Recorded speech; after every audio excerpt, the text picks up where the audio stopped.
Welcome to the Justin Ng Show, where real entrepreneurs and investors reveal how they turn humble beginnings into high-impact ventures. From bold moves to capital raises, we unpack what it really takes to build and scale greatness. Let's go check it out. What happens when military discipline meets commercial real estate? Today, we break down how a veteran's mindset builds deal flow and long-term wealth. Welcome back to the Justin Ng Show. I'm joined by Chris Gerhartz, US Air Force veteran, commercial real estate agent, and super connector for entrepreneurs and investors. He helps founders and operators source deals, form partnerships, and move faster with a trusted network. Chris, welcome to the show. Thank you, Chris, for joining me here today in the podcast mention to be my guest here on my podcast. I appreciate your time today. Yeah. So usually what I do is I try to ask questions and get to know you better. And the first things I was usually asked is like, tell us the story, like how you began from your humble beginnings to where you are now in your journey to be a badass entrepreneur, investor. So yeah, if you can give us a high level explanation like for your beginnings and until now. Yeah, definitely, Justin.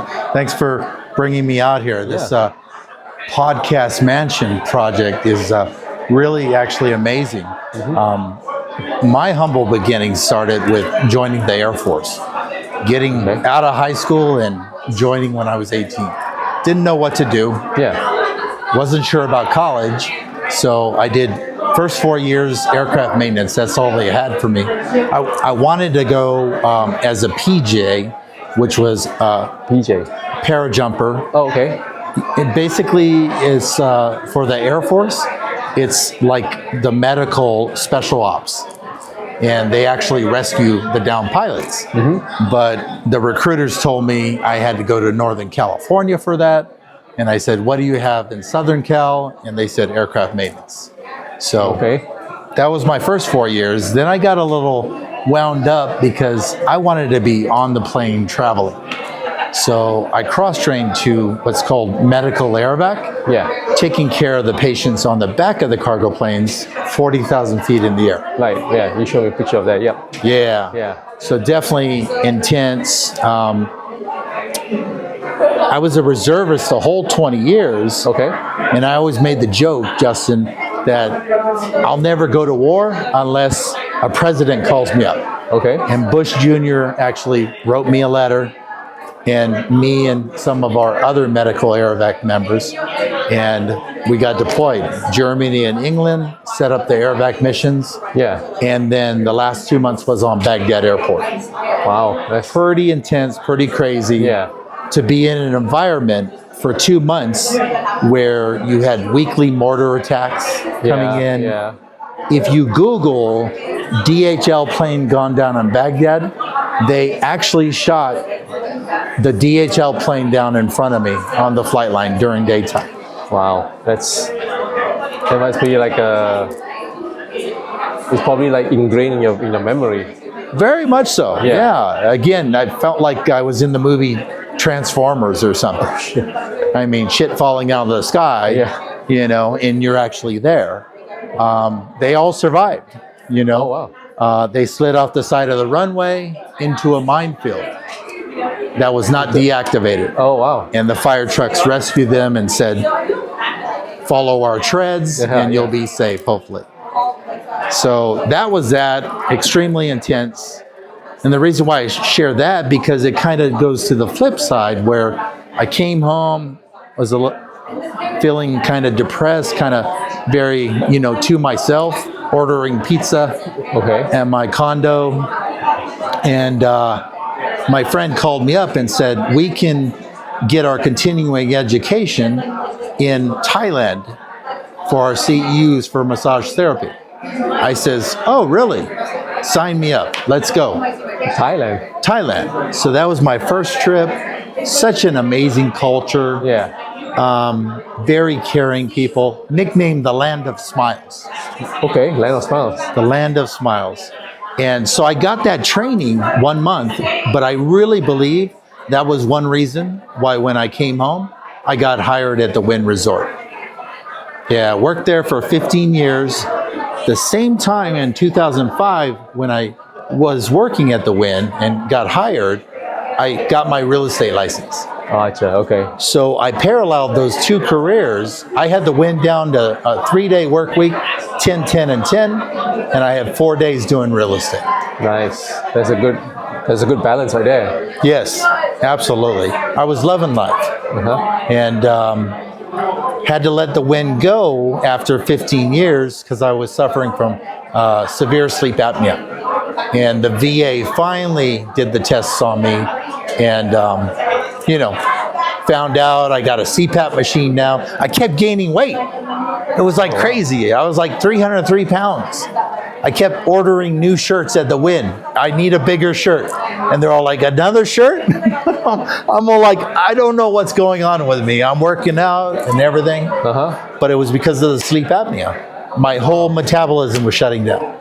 And now, God bless, I'm like 230, 240. So you're better now. You're in a good shape. Much better. Much better. I want to get below 200. Okay. Get back into the flight suit that I wore when I was in the military. Yeah, for sure. Okay. But yeah, now just doing the real estate, dipped into commercial the last couple of years. My passion project, Justin, is to build tiny home communities for the veterans across the USA. Okay, yeah. That's a very good project there. How's that going? Like, how did that get you be passionate about that? I mean, bottom line, everyone deserves a space. Not just veterans, but I know within my veteran community, if I lean in and help to get them a space, then maybe we could use that as a beta tester. And do that to everyone else in the US and or even in other countries. Oh, so it's like a kind of like a foot in the door type thing. You gotta get like a proof of concept. And you already part of the military, so you already have that connections, and you'll be able to bring that connection into those little tiny homes for you and get a proof of concept. Absolutely. Okay, that's good. And how is that going so far? What's the how is it? Any roadblocks? Any challenges? It's going good. Again, I truly believe we have to speak ideas into existence. And I share it as if it's almost already happened. And some people kind of question me. It's like, so are you actually doing that already? But I speak it into existence, and it is becoming that way. I'm running across great people like you. Oh, thank you. And it's just, it's very amazing. I just had an amazing discussion in the group here, and a young lady wants to do the same concept, and she has the land. Oh, nice. Already. There you go. You guys can be partners. So it was like click, click, click. Because I know in this podcast mentioned, thanks to Bill Walsh, he introduced me to this company, Boxable. I didn't see him, but he usually comes here to the owner of Boxable. Oh, okay. So that will be a good thing that we can introduce and make the introduction. So love to talk with him. And especially the owner. So that's the connections that we have, and in this community. So it's amazing. So tell us more about the conversation you have with the lady that was also doing the same thing, and she has a land. Is it here in Vegas? It's here in Vegas. Got her number. Definitely want to follow up on that. Dive down a little deeper. See make sure that the land could be used for something like this and how big it is. But I want to hear more about your project. My project, well, you shared some interesting things. Well, for me in the project, I'm trying to raise capital for a large multifamily high-rise in uptown Dallas. So my fund is called Apex Elegant. So it's a fund of a parent fund. So the parent fund is partners with the builder, the Rastagal Group, and I'm trying to raise capital for that. And I'm trying to look for accredited investors, mostly like doctors, lawyers, dentists, or anybody that's accredited. Maybe even like a Series 7 license, and to come in and to invest in my fund, so that we can earn passive double-digit returns. That's tax efficient and it's backed by a tangible real estate asset, which is the high-rise that's going to be built. What's the minimum that you're needing? I always tell it's 50K because that's the way to get the best return for your money. Okay. But the minimum for the fund is 25K, but I always say 50K is the best to get the best returns. After 4 years, the projected returns are much better for 50K investment. Okay, 50K. Yeah. Now, 50K up to how much are you shooting for? So my goal for raising capital right now is like 500K. Okay. And I'm trying to raise that much, but anything more than that is much better too for me. But yeah, 500K is the goal I set myself. I don't want to go too high because I want to try to keep it like, grounded so I don't go crazy and overwork myself. Yeah. Yeah. So if one of my high-end real estate clients wants to plop down 500K, you'll be done, or you'll still keep? I'll probably still keep going because what's the word called, like the phrase that you always say is like there's nothing's not completed until the fat lady sings or something. I can't think of that. Okay, yeah, Maybe you can help me on that one. Right. Yeah, so it's something like if it's more than 500K, it's good as well. At least I can still raise, I can still build that muscle of raising capital from there. Yeah. So, okay. yeah. And you can always roll that into the larger investor. Yes, it's still going because the fund is only tied to that deal. It cannot go to any other deal, so it just goes back. Okay. So whatever I bring, anything extra it's also good for me and for the fund as well. Yeah. Nice. Yeah. What's going to be special about this location? So this location is in Uptown Dallas. I read your pitch deck, so I know. So it's in Uptown Dallas. It's where Goldman Sachs is building another campus over there, and it's going to bring a lot of customers, workers, potential employees to be over there. Okay. And so this high-rise being there will be able to cater to the people coming there, living there, and able to live close by to the office. Yeah. And also enjoying the facilities and amenities that's around that area as well. Nice. Because it's not only Goldman Sachs, there's other financial institutions in that area. All around the Uptown Dallas area, yeah. Yeah. So, any special amenities that the building's going to have? they have like a pool that's going to be not on the ground, but it's going to be like on like the 20-something floor. Which is the top floor? Not the top floor, like the middle. Okay. Yeah, so it's not the top, just the middle. Yeah. And the parking lots are all above ground. Okay. And then everything else will be above. There's no commercial at the bottom, it's just the lobby. Yeah. But it's just all residential. But there's probably other commercials and other retails and everything around the area. Nice. So hopefully it'll go bigger, and we'll see how it goes. So yeah, cool. And I'm looking forward to seeing to fruition and try to raise the capital and get the proof of concept, just like your tiny homes. So yeah. Yes. Yeah. Sounds good. Let's find the investors. Yeah, for let's both collaborate on it. Yeah, for sure, definitely. Absolutely. Yeah. We'll share investors. Yeah, we'll share investors for sure. Yeah, for the boxable or Awesome. for tiny homes. Yeah, Yes. that'll be great. So what else are you envision for you moving forward after this, or is there any other pet projects you have that you're thinking about? I'm trying to conceptualize a modern day fourplex. A modern day fourplex. Yeah, that's another project of mine. And again, because fourplexes can be, for the veterans especially, they can purchase a fourplex with their VA loan. So, oh yeah, because it's just considered a single family. As long as they live in one of the units. Yeah, okay. Yeah. And that's crazy. And most veterans, even I didn't know that when I did my first VA purchase. I just bought a single bedroom condo. But back to the modern day fourplex, if we build a modern version of it, of course the older ones, they're out there, my investors, they'll pluck them up, but they're built in the 1960s and 70s. Yeah. That's an old model. I mean, let's do something new. New, okay. Yeah. And are you looking to acquire the fourplex and then just fixing it up and making it nice, like more like a 2025 nice build? No? Build it from the ground up. From the ground up, okay. Yeah. A new version, a modern version. Okay. There's some that I've seen where, they're 4 doors stacked next to each other. That's an idea. But then I have a few other ways of spinning that. But yeah. And who's drawing up the drawings for you on that one? Is that I met a lot of great people at the International Builder Show. okay. That was just in Vegas, so I'm probably going to speak with them further about that. That's awesome. Yeah. Yeah. Tell us about your experience at this builder show. Yeah. This is the first time hearing about it too. Yeah. Like, who are the people that will attract people to go to this builder show? Is it more like commercial builders or like residential or single family?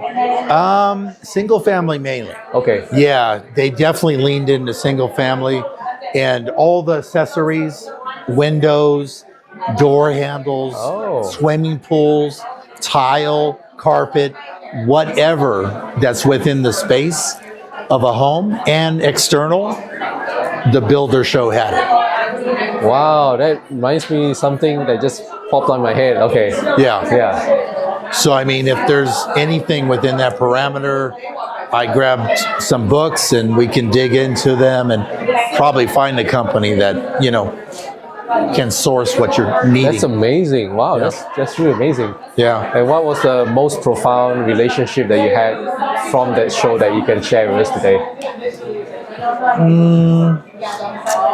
It's a couple. There was one that was unique. They were doing marketing with a blimp. A blimp? Yeah. Like so Goodyear? Yeah, but a smaller version. Okay. So it didn't actually fly the airship or the blimp, but it was basically a big blimp balloon that would hang over like a new home development or some type of commercial property that you're trying to sell and bring advertisement to. So is it like an advertisement device? You would put the company logo on the side of the blimp. And then the blimp would just be flying around? Yeah, and it's tethered to the ground with wires. Oh, wow. Yeah, so maybe you guys can use it for your project over there. That'll be interesting. As you're building, Yeah. you could be marketing the project. That'll be interesting to check it out, yeah. Yeah. We probably have to put it like lower to the ground because it's a high rise. You don't put it too high. Right. Yeah. And keep raising it up. That's amazing. And it's like probably the size of the table? Oh, the size of this room at least. Yeah. Oh, wow. Okay. Yeah, okay. it's pretty amazing, big blimp. yeah. And so that was the most profound thing that It kind of stood out. Okay. I mean, something I would want to share. Yeah. Yeah, because I know some people, they have like the balloons flying around. They try to attract people to come and take a look. Well, the reason why I brought that up is I actually worked for 90 days for the Sanyal Blimp Company, and that one actually flew. And that was the main marketing for Sanyal. And they went from Vegas all the way to Walt Disney World on the 10 freeway, up to New York City before the Twin Towers went down. So the Twin Towers were still there. We got to fly by the Statue of Liberty. Wow. But then my military, they kept saying, it's like, Chris, you got to come back for your reserve duty or else you're going to have a bad year. So I had to. So you had to go back. Yeah, I had to go back. Wow. Is that company still alive? I'll need to circle back around and check on them, especially since this other one. But they were called the Light Ship Group. The Light Ship Group. Yeah. Wow. Okay, that's amazing. Yeah. So what's next then after this builder show? What's next for you in the next few days or the next few weeks? And parallel to the builder. No, not the builder show. The next big show coming up is the restaurant and pub show. Okay. Yeah, so that's coming up. And then that parallels to the pizza expo. And they actually have all the machines and devices.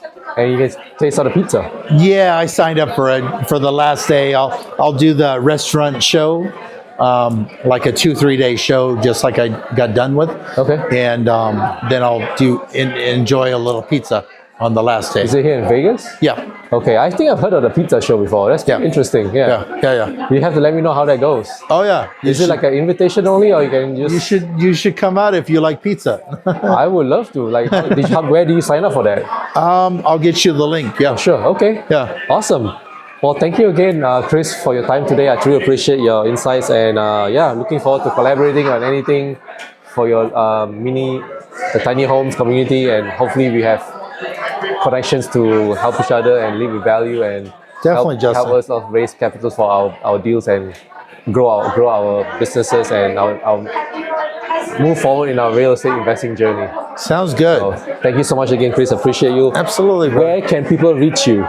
Where can people reach me? Yeah. Your best way would be to text. Okay. Yeah, they could text me at 702 Okay. 379 3888. Okay. So Yeah. can you repeat that again so that 702 379 3888. You can text me if you need anything for real estate or anything in Vegas. Perfect. Awesome. Thank you again, Chris. Thank you so much. Thank you, Appreciate it. Justin. Thank you.